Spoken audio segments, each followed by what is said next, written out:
Así es, Víctor Hugo, porque son miles las personas que están participando de esta movilización que aún gran parte continúa concentrada sobre Avenida Rivadavia para marchar en minutos por Avenida de Mayo y llegar finalmente a la plaza. Estoy con una referente de la izquierda, con Miriam Bergman, la diputada, que la pregunta a Miriam en este momento, ¿cómo recordás el 20 de diciembre del 2001 y dónde estabas en ese momento? Bueno, yo era trabajadora bancaria y recuerdo lo que sufrimos los trabajadores bancarios, porque ustedes recordarán que la gente acudía a los bancos, la gente no podía retirar dinero, era una situación terrible y los trabajadores bancarios nos sentíamos hermanados y padecíamos lo mismo que la gente en ese momento. Y la otra cosa que recuerdo y que hoy nos trae aquí nuevamente es la situación de las fábricas recuperadas. En aquel momento los mismos empresarios que hoy siguen dando vuelta y enriqueciéndose en el país, los bancos, fugaban millones al exterior, vaciaban sus empresas y dejaban a trabajadores en la calle. Muchos de esos trabajadores tomaron las fábricas, las pusieron a producir, hicieron la maravillosa experiencia de las fábricas recuperadas. Y hoy estamos aquí con Sanón, con Donnelly, con todos los que continuaron con esa experiencia y que están sufriendo nuevamente los avatares de la política económica. Miriam lo está escuchando, Víctor Hugo. Es un gusto, Miriam, como siempre. Usted era muy jovencita en ese momento. ¿Alcanzó a llegar a la plaza? Sí, yo alcancé a llegar a la plaza, estaba junto con trabajadores que nos retiramos de los bancos en ese momento, con trabajadores del INDEC, de otras dependencias del Estado. Nos corrió la policía montada, entramos al INDEC y recuerdo fue terrible porque cerramos las puertas y tiraban gases lacrimógenos para adentro igual y quedamos todos encerrados allí. Yo estaba con mis compañeros, muchos, yo ya era militante del PTS, así que estaba con muchos de los compañeros de mi partido que también estaban allí y no podíamos creer lo que estábamos viviendo, ¿no? Después pensar que ahora están todos impunes los que realizaron aquella represión, los responsables políticos, porque ahora en el tiempo parece lejano, pero el cinismo de ese gobierno de la Rúa que le bajó el 13% a los jubilados, que bajó los salarios de los estatales, la verdad que hay que ponerlo en contexto.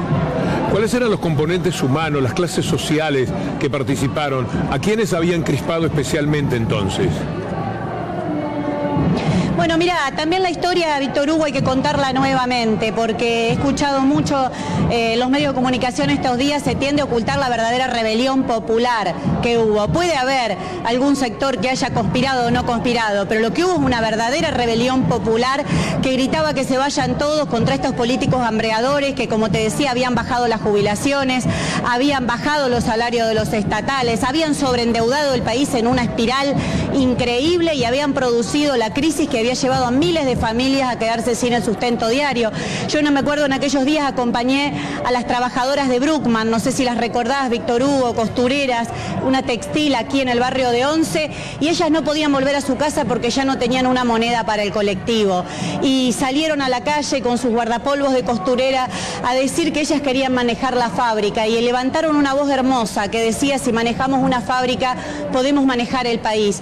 Entonces creo que toda esa experiencia no debe ser ocultada. Las asambleas populares que se desarrollaban en Buenos Aires y demás, fue una verdadera rebelión popular, que me hubiese gustado que el final sea otro seguramente.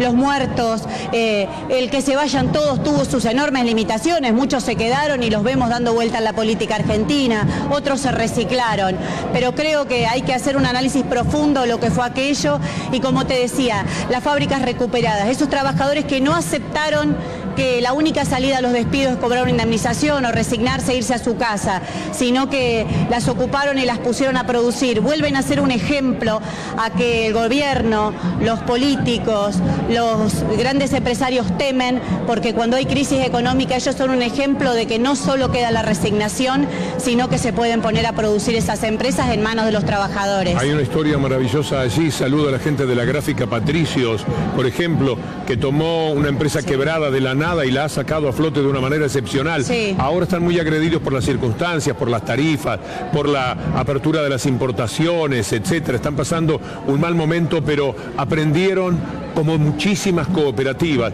Y hablando de cooperativas, voy a tomar un link con el Hotel Bauen, porque leí en estas horas, no sé si lo leyó usted también, Miriam, que Macri estaría estudiando la posibilidad de un veto frente a lo que se ganó como derecho en el Parlamento el grupo de trabajadores, enorme grupo de trabajadores del Bauen. Y Víctor Hugo, sufrimos una campaña muy grande los que votamos la expropiación del Bauen. Hubo periodistas que nos dedicaron a todos nosotros campañas permanentes por haber votado esa expropiación. Y creo que eso se explica porque es una empresa recuperada en el centro de la ciudad. La convierte en un emblema, un ejemplo para tantos otros trabajadores, ¿no? Entonces creo que a eso es lo que lo temen. Y bueno, he estado siempre con los trabajadores del Bauen, cada vez que nos han llamado, hemos compartido con ellos esa experiencia y desde ya hoy también esta movilización está pidiendo y exigiendo que Macri no vete la ley de expropiación del Bauen que pudimos votar en el Congreso Nacional. Miriam, en un momento vos decías que había otras personas que querían crear y hacer creer a los demás una historia de ese 2001 que no es cierta, y un poco contabas tu experiencia y lo que vos sentías que había pasado. Fue Fernando de la Rúa directamente el que dijo que él no tiene rencores, pero que había sido el peronismo el culpable de todo lo que ocurrió en su gobierno. ¿Alguna otra frase más has escuchado que tenga esta sintonía de cinismo y de desresponsabilidad que quieren asumir algunos dirigentes? Sí, por supuesto, y más allá de las responsabilidades que pueda haber tenido Duhalde o no, ¿no? Pero la frase de Elisa Carrió que dijo que los muertos se lo pusieron me dolió especialmente porque algunos de esos chicos que murieron en la plaza, por ejemplo, eran militantes de Correpi, un organismo hermano, un organismo que denuncia la represión policial, y a Petete Almirón nadie lo puso. Petete Almirón fue víctima de esa represión brutal del gobierno de la Alianza. Entonces, que digan que esos muertos los pusieron nos duele especialmente. Habla de que Carrió, la verdad, que la vida del pueblo trabajador le importa bastante poco. Miriam, muchísimas gracias, es un gusto verla, ahora que no es diputada, me imagino que tiene alguna nostalgia, pero nosotros la vamos a buscar siempre que se pueda, porque nos sigue importando muchísimo todo lo que tiene para decir. Un abrazo. Gracias, Víctor Hugo, pero seguimos en las mismas peleas. Lo sé.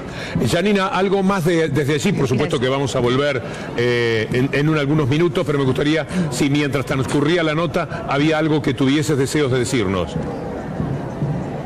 No, que comenzó a avanzar la columna, ya queda la última parte de los militantes, así que prácticamente en los próximos segundos van a estar llegando a Plaza de Mayo. Este ya es el último sector que queda aquí, que son los integrantes del MST, la izquierda de José Cepaz, precisamente la última columna que está encabezando, que está marchando hacia Plaza de Mayo a partir